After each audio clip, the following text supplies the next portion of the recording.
Masih bersama kami. Usai penetapan oleh Komisi Pemilihan Umum, kalangan pengusaha tengah menanti susunan kabinet oleh Presiden dan Wakil Presiden terpilih Prabowo Gibran. Pengusaha berharap kepastian berusaha dan dilibatkan dalam pembentukan regulasi baru tidak lagi membuat mereka di posisi wait and see. Asosiasi Pengusaha Indonesia (APindo) telah menyampaikan peta perekonomian di berbagai sektor industri untuk menjadi referensi dalam menyusun maupun memperbaiki beberapa kebijakan yang diperlukan. Ketua Umum APindo Sinta Kamdani mengatakan, pemimpin baru Prabowo Gibran diharapkan dapat mendorong daya saing dan mengembangkan sumber daya manusia sehingga tidak masuk dalam middle income trap. APindo menilai keamanan dan stabilitas politik juga penting dijaga agar bisa menciptakan iklim usaha yang kondusif dan Indonesia terus menarik bagi investor. APindo meyakini hak prerogatif Presiden akan memilih sosok kompeten yang memenuhi standar profesional, pencapaian kinerja termasuk jika terjadi regenerasi. Kalau kemudian Presiden terpilih merasa perlu dilanjutkan untuk ada continuity, mohon monggo gitu ya. Saya rasa kami bisa menerima gitu. Regenerasi memang itu baik gitu, cuman memang mungkin ada orang-orang tertentu yang dianggap Pak Prabowo penting untuk mungkin bisa masuk ke dalam kabinet membantu beliau. Jadi saya rasa yang penting ini kan sekarang isu-isunya ya gitu, apa yang masukan-masukan untuk kementerian-kementeriannya gitu.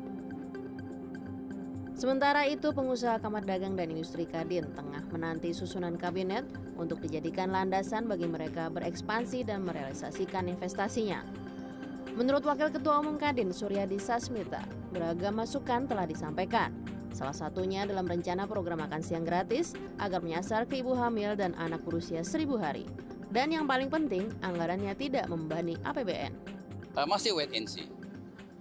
Iya, kan kabinet. Iya, yang tadi saya udah jelasin pertama bahwa kita tuh menantikan susunan kabinet ya. Nah, susunan kabinetnya yang satu ya bisa membuat pengusaha itu nyaman ya, kondusif ya, mau mengekspan bisnisnya, mau menginvest yang baru ya, dan ada juga banyak kita punya para manufacturing jangan sampai pada tutup dengan peraturan. Nah, itu yang kita harapkan. Pengusaha tuh cuman menginginkan ya keadaannya kepastian hukum ya, kondusif ya, aman, tenang. Udah, pengusaha nggak banyak permintaan. Kita maunya berusaha.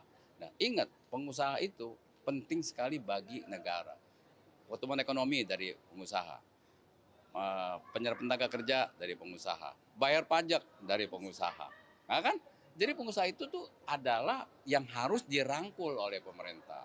Kalau mau memberikan satu kebijakan-kebijakan baru, ya hendaknya didiskusikan dulu dengan para pengusaha, ya misalnya Kadin lah, APindo lah, asosiasi lain lah, HIPMI lah, gitu.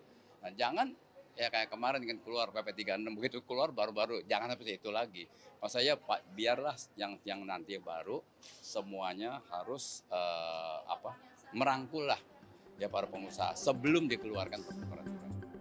Himpunan Pengusaha Muda Indonesia (HIPMI) berharap Kabinet Prabowo Gibran bisa terjadi regenerasi pada beberapa kursi kementerian.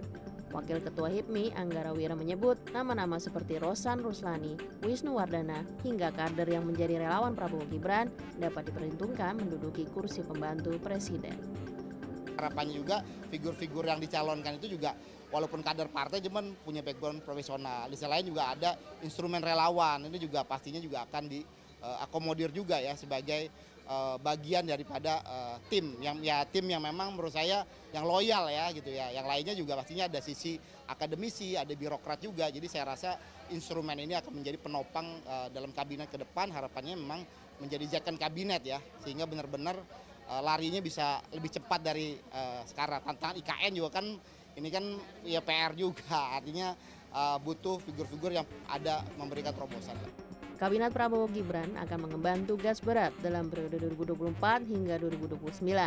Program keberlanjutan dan program baru dengan target pertumbuhan ekonomi di atas 6% diwarnai ketegangan geopolitik baru. Tim Liputan CNN Indonesia.